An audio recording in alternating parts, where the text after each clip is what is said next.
AHAs, or alpha hydroxy acids, something you need to know about. And today I'll share my favorite one, tell you why, talk to you a little bit about what they are and why you might consider using them. I know many of you are right now. I'm going to go through the most important concentrations and tell you exactly what to do and how to use them in your skincare routine. Alpha hydroxy acids are a group of plant-derived acids, and they're used in a variety of skincare products. These include the daily anti-aging products such as serums, toners, creams, as well as the occasional concentrated treatments by way of chemical peels. So if people want higher concentrations, particularly of AHAs like glycolics, we think of 20 to 30% plus. That's more of a peel. As you're getting into ingredients in skincare products, like I'm picking on glycolic right now at about 10% or less. That's a daily cream preparation and something that can be used at home with confidence and a little bit of skincare knowledge that you guys get from watching this channel. So remember, like and subscribe. By liking, it really helps bring me up in the algorithm. I bring you more of these videos. My go-to products for home users is a combination skincare product, a cream that a person can kind of titrate on their own. What does that mean? If they need a little more, they can use their skin as a guide. If they need a little bit less, again, they can use their skin as a guide based on inflammation, irritation, and these creams, you do get a tingling in the immediate post-application. Usually within seconds you can feel them. Now, just because you're not feeling them doesn't mean it's not working. It's just that dermal thickness, sensitivities are different amongst us all. So there's 7 types of AHAs commonly used in products, and they're available throughout many skincare lines. They include, and you'll hear about them, I know many of you know, citric acid from citrus fruits, glycolic acid, which is mainly from sugar canes. Lactic acid, another one found in peels, is from lactose and other carbohydrates. Malic acid, mainly from fruits. And tartaric acid, which is from grapes. Not just wine coming from grapes, but it's good for our skin. Research on the uses and efficacy of these AHAs is extensive. It's like retinols, very well studied. However, out of all the AHAs available, 2 are king in my opinion. Number 1, glycolic acid, and number 2, lactic acid, and it's one of the reasons why you'll see them in peels. I was using glycolic acid peels in the early 2000s. We would try and get just about everyone up to 70%. We were very aggressive with them. Now we know you can put them in creams and they work very well. So they're well researched and they're proven, suffice it to say, in different concentrations. As importantly, these 2 AHAs are also less likely to cause irritation. Because of this, most over-the-counter AHAs contain either glycolic or a lactic as their primary focus. So that's what's going to draw people into the ingredient, and that's what you're going to see on the outside of the bottle as the first ingredient. And even in the ingredient list, as you know, the ingredient list starts with the highest concentration and descends. So you'll see glycolics often high up there because 10% is well tolerated. Whereas if you take other skincare ingredients like niacinamides and maybe BHAs like salicylics, they're more around 2%. So glycolic is high up there. AHAs are best known to exfoliate. However, they do much more. They can also help with other things in the anti-aging process. Number 1 is promoting collagen and blood flow. 2 important things. They can correct discoloration, not only just from age spots, but also from scars. They can improve the appearance of the surface lines and wrinkles. AHAs typically don't go deep in the concentrations we're talking about. The peels certainly do. They prevent acne and breakouts, brighten complexion, and they increase product absorptions. So the absorption of other skincare that people are using. Number 1, let's talk about is exfoliation. AHAs are primarily used to exfoliate the skin. In fact, this is the foundation for all other benefits that AHAs offer, is that exfoliating factor. What does exfoliation mean? Because many people use abrasives in different processes, but exfoliation refers to the process where the skin cells on the surface of the skin, sometimes they're kind of glued down, they shed off. This helps remove the dead skin cells, but it also makes way for new cell generation, and that's part of the glow that people get. As you age, your natural skin cell cycle slows, just like with everything else, which can make dead skin build up. When you have too many of these dead skin cells, they then accumulate and make your complexion look dull. No one wants dull skin, and just brightening the skin simply makes people look healthy and more young. Dead skin cell accumulation can also enhance other underlying skin issues such as the wrinkles, the age spots, the acne. So just getting rid of them and exfoliating does many things. Not all HAs have the same exfoliating power. The amount of exfoliation is determined by the type of AHA one uses. As a rule of thumb, the more AHAs combined in a product, the more powerful the exfoliating effects. But more importantly, it's the combination. So take a page out of that book. It's not high concentration of one or two ingredients, but it's that synergistic effect like we see in many chemical peels today. Number two, they help visibly brighten the skin. These acids exfoliate the dead skin cells, and then the new skin beneath is revealed. We always want new, bright, and shiny. That's what the glycolic does. The products with citric acid can brighten the skin even further. The power of fruits. I know a lot of people are scared. Fruits have a lot of sugar. They don't want to ingest them, but on the skin they're very beneficial.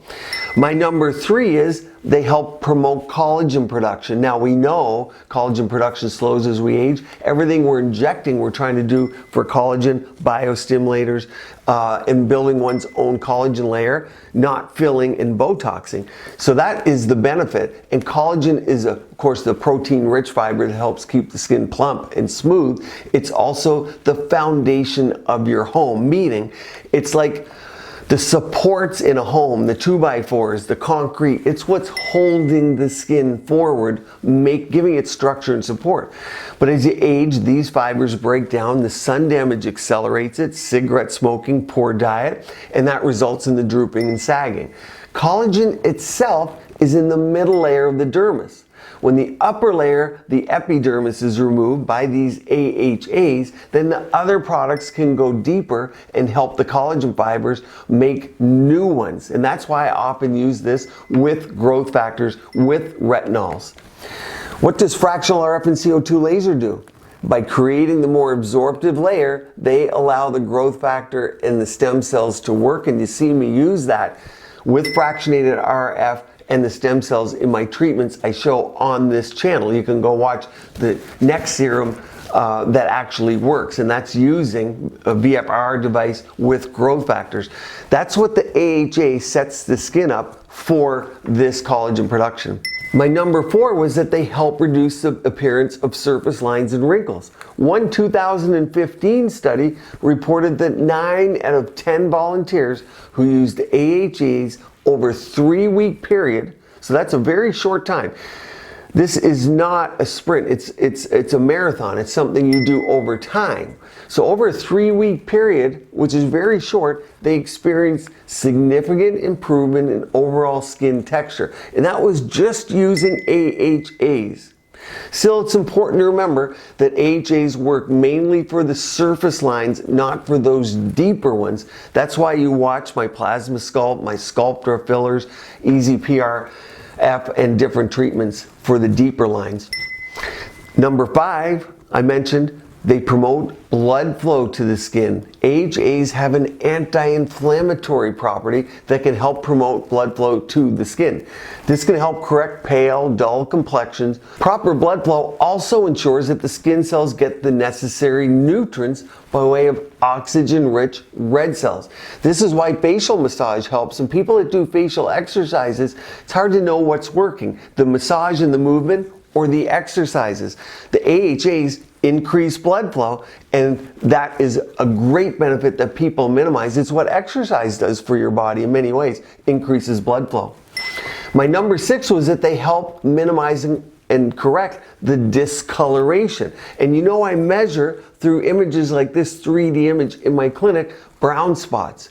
And your risk for skin discoloration increases with age. Most people don't even see the brown spots on their face. I have to click a button on the 3D camera to show them the browns and the reds, and they go, whoa, they're down there, and they keep moving forward. It's why I said it's a marathon, not a sprint. It's why people do multiple IPLs in a given year. It's why people do multiple CO2 lasers, because it's not just what you see. Most of the browns are much deeper and you never see them. And you might say, well, I looked great last year, now they're all back. They're not all back, they were there, they just came forward. So discoloration can also result not just from sun damage, but melasma, post-inflammatory hyperpigmentation, acne scars. Any irritation of the skin can lead to inflammation and discoloration. AHAs promote skin cell turnover, and new skin cells are evenly pigmented. Thus, the long-term use of AHAs can reduce the discoloration by encouraging the old discolored skin cells to turn over and move away. The American Academy of Dermatology, in fact, recommends glycolic acid for discoloration. That's how proven it is. Number 7, as I mentioned, they help treat and prevent acne, a big one. You may be using benzoyl peroxide, which is a BHA, beta hydroxy acid, retinols as well, and other acne fighting ingredients for stubborn blemishes, but AHAs help prevent recurring acne as well as the blemishes. They play an important role. Acne occurs when your pores are clogged with a combination of the dead skin cells and the oil or sebum, and then they get bacterial overgrowth. Exfoliating with the AHAs can help loosen and remove that clog. Continued use may also prevent future acne from forming because the pore is healthier, it's not clogged. We've removed a lot of the oils so the bacteria doesn't overgrow. So how much AHA do you need? I mentioned 10%, and I like that. As a rule of thumb, if you're using it daily, that's a good concentration. More isn't necessarily better. It can be actually irritating.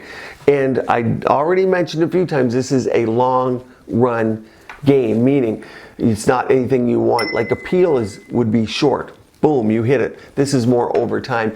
And the skin responds to that better, and there's less inflammation. According to the Cleveland Clinic, you shouldn't use products that are more than 15% in a daily use cream. So highly concentrated products such as glycolic acid peels, they're used less frequently, of course, maybe every 3 or 4 months, because of the side effects and the inflammation they can create. You might not need the peels, to be honest, and definitely their frequency can be decreased if you're using it daily at 10%. If you've never used AHAs before, you may experience a little side effect of dry skin until your skin adjusts to it. And other temporary side effects could include a little bit of burning. The odd person will get a little bit of itching. Blisters, very rare. Don't use it more than once a day, especially to start. Some people do get some eczema, and you can people put a little steroid on that if it occurs and come off of the product. But to reduce the risk of irritation, I recommend products every other day to start, really. You can build up to once a day, certainly. Your skin does get used to them over time, and I have an Ultra Moisture product that I do recommend as a last step for that final glass skin, and it doesn't decrease the efficacy of the AHA. A lot of people think if you use a moisturizer on top that the AHA doesn't work because now you're calming the skin. Quite the opposite, quite a bit. Use extra caution when going out in the sun. Just like if you're on retinoids, sunscreen is a must. Whether you apply them in the morning or the night, it really doesn't matter. The sunscreen's important. If any cell turnover, inflammation, redness occurs. Let's take a look at some of the ingredients in my favorite AHA cream. There's also BHA in here in the form of salicylic acid, because salicylic does something unique. It actually goes into the pores, it goes deeper. And so for pore size, adding a little BHA is great. A good concentration for that's 2%. Let's take a look. So if you look here at the AHA Advanced Firming Cream, you can see you get a generous 60 ml actually container size. A little bit about the product, but let's come down to the ingredients and take a little look. So Water's often the first ingredient of most products just because it makes up a lot of every product. It's an important component and it creates the thickness in a way. You can see up here one of the first ingredients, glycolic acid. There's 10% in this cream, which I believe is the right amount. You will see 12% at times, but I think 10% is great. And then if you come down, you can look at the list of ingredients. We have lactic acid here. And I talked about lactic acid fairly high up in the ingredient list. Citric acid we talked about. And then we have the fruits that we talked about. So there's passion flower, pineapple, grapefruit, and malic acid. There's the salicylic. I'm going to clear that screen for a minute because here's the salicylic acid, and this is important because it's a BHA actually. It's a beta hydroxy acid, but that's what goes into the pore, hunts down the sebum, and clears it. And that's why I added this in here, because it has a different function than AHA. And why should you have to have a whole separate product? People with a lot of acne might want to use a salicylic wash or do a double wash prior to putting this on. And then you'll notice there's no parabens, okay? I do not personally have a problem with parabens. I like the research. I feel comfortable. I use product with parabens. I know for some people it is important, but there's no parabens in here. But you can see all of the acids from glycolic to lactic, and then we have the fruits, okay? And the salicylic. So it's packed with ingredients in the appropriate concentrations. You might be having a AHA cream, BHA cream that you love now. Love to hear below. Share in the comments below. Let me know your favorite one. Are you using AHAs? I put a complete playlist up here. Things you can do at home. Keep your skin and body beautiful, healthy, and vibrant.